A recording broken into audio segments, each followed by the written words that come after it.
बीच मशहूर लेखिका तस्लीमा नसरीन का एक ट्वीट विवाद की वजह बन गया। तस्लीमा नसरीन ने उन कट्टर इस्लामी संगठनों और नेताओं को निशाने पर लिया जो स्वीडन पर कहर की भविष्यवाणी कर रहे थे, और उन्होंने ट्वीट में कहा कि अल्लाह ने तो तुर्की को ही सजा दे दी।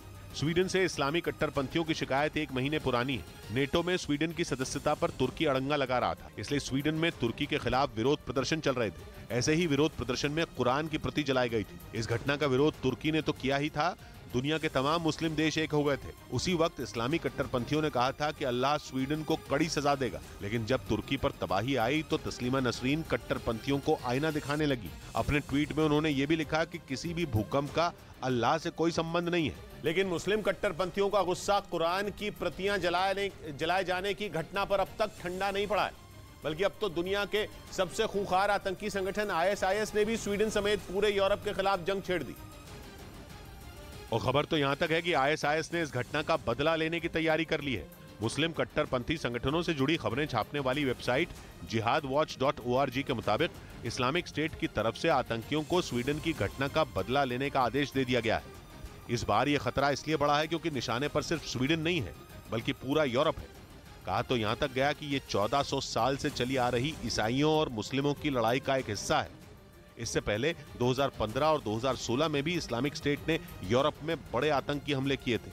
हालांकि बाद में ISIS के कमजोर पड़ने के बाद ये हमले बंद हो गए थे। माना जा रहा है कि स्वीडन की घटना का इस्तेमाल ISIS अपने बेजान संगठन में जान फूंकने के लिए कर सकता है। इधर मध्य प्रदेश के कई शहरों में तंदूर पर बैन लगाए जाने से रेस्टोरेंट चलाने वाले लोग नाराज हो गए। राज्य सरकार ने बढ़ते वायु प्रदूषण को देखते हुए तंदूर पर प्रतिबंध लगाने का फैसला लिया था, जिसका मतलब यह कि अब भोपाल, इंदौर, जबलपुर और ग्वालियर में तंदूरी रोटी नहीं मिल पाएगी। यही वजह है कि वहां रेस्टोरेंट चलाने वाले लोग इस फैसले से नाराज हो गए।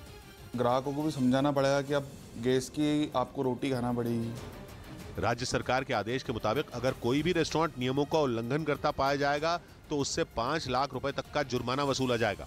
इस बीच राजस्थान में चुनाव से पहले अशोक गहलोत ने अपना आखिरी बजट पेश किया और आम लोगों को ढेर सारे तोहफे दिए। इस बजट में गहलोत ने हर वर्ग को कुछ न कुछ खास देने की कोशिश की और महिलाओं, किसानों, छात्रों और गरीबों को सौगात दी। राजस्थान में ये चुनावी साल है और गहलोत ने अपने कार्यकाल का आखिरी बजट पेश किया, जिसमें गरीब परिवारों को 19,000 करोड़ का महंगाई राहत पैकेज देने का ऐलान किया गया, जिसके तहत 1 करोड़ परिवारों को मुफ्त राशन मिलेगा। इसके अलावा 76 लाख परिवारों को 500 रुपए में सिलेंडर और 100 यूनिट तक बिजली मुफ्त देने की भी योजना है। इसका मतलब जनता का मूड लगता है इस बार कि हमारी गुड गवर्नेंस को लोगों ने परखा है।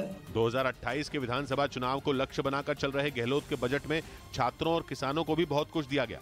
उधर राजस्थान के मुख्यमंत्री अशोक गहलोत के पुराने बजट की कॉपी पढ़ने पर बीजेपी ने तंज कस दिया।